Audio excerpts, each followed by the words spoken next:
We've been thinking here about Catholic social teaching. We mentioned Leo XIII. And then I was listening this morning and this afternoon, and I thought most of what we said today, Leo XIII would have understood perfectly. The worries about what happens in the labor force, the ideas of what it means to be a church in a secular society, of how you engage. He might have had to adjust to some of the language, but most of it he would have understood. However, there is a point where I was thinking, okay, but something is missing, because I'm hearing how things were, I'm hearing what things are, I'm hearing a vision of the future. What is lacking is what one of the participants at our table called, well, we're suffering from an imaginative loophole. We are not addressing the systemic kind of problems we are encountering from how we get from here to there. We mentioned like the results, what we suffer from, but we are not analyzing what is happening in the current moment, where we are, neither theologically nor sociology. It's all symptoms. We have been calling out a lot of symptoms. And yet, we get now a Pope Leo XIV. So something has changed. Now, what is the big change that Pope Leo XIV said for choosing this name and not any other name? AI.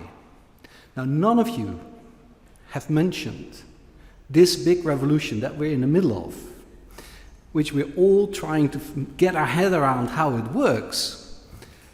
We're all trying to use it, and sometimes you end up, as one of the participants said, I end up in a meeting and all the people are using AI, which is not the question only, is it a good technology, but also, if we need AI to do all that stuff, aren't we then doing too much? Are we not trying to do it? So there's not even a question on whether the usage of AI is a symptom of something else. A busyness, for instance. So I think that that is something we should address, and not only in the way of ethics, because this revolution is much bigger than ethics. Just think about the fact that the people that we try to reach, if we talk about the new generation, they spend 7 hours on their mobile phone every day. Where are we in that conversation with our ideas? We're not there. We're not on TikTok, we're not on whatever. Should we be there? That's another question, but we are not even asking the question how we would engage with a generation used to this kind of information technology usage. I mean, my niece is now 12. She talks about brain rot in a funny way, because she finds it funny. So they have a concept of what it is. We don't even understand it, but they have a concept. And how do we engage? How do we change that narrative? How do we change the social imagination of that generation? How do we change their worldview? Because AI, as I said, is not only about ethics, but it's also, for instance, in theology. If the sermon created by AI is much better than the sermon I created on a Saturday evening, what does it tell us about the education and formation? I'm sorry, my novice master is here, so... But, I mean, these are the kind of questions we should ask ourselves, right? If the sermon is better, is then the Holy Spirit more present in artificial intelligence or in reality? What's happening? What does it mean for sociology? If people put more trust into AI solutions than into any other solutions? What does it mean for aesthetics? If art is created by AI and you have now like AI prompts that are more popular than other artists, we have to rethink everything, like Pope Leo XIII had to rethink the whole church from bottom up after losing the Papal States and Vatican I.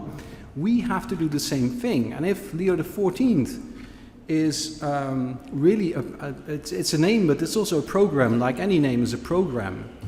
But if he's taking on the program of rethinking everything from scratch, in a way, anew in light of this revolution, then I hope that we can push our conversation to a next level.